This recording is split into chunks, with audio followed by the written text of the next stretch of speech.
గురుభ్యో నమః. రాజులను కొలిచి వారిని మెప్పించగల నేర్పు తన వద్ద లేదని, ఈశ్వరుడే తన్ను కాపాడాలని శంకరులు ఈ శ్లోకంలో ప్రార్థించారు. 5వ శ్లోకం.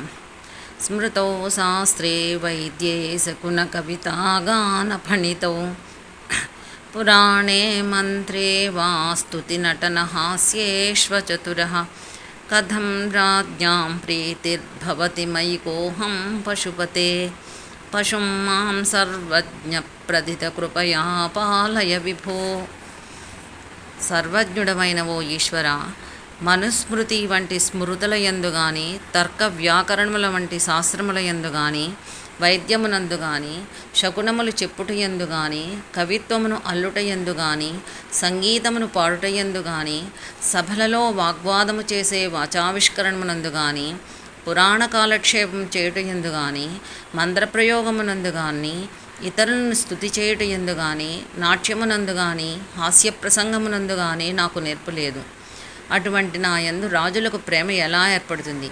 వారిని సంతోషపెట్టేందుకు అసలు నేను ఎవరిని? నేను ఎంతటి వాడను?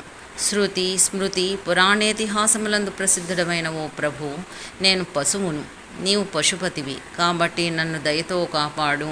Thank you.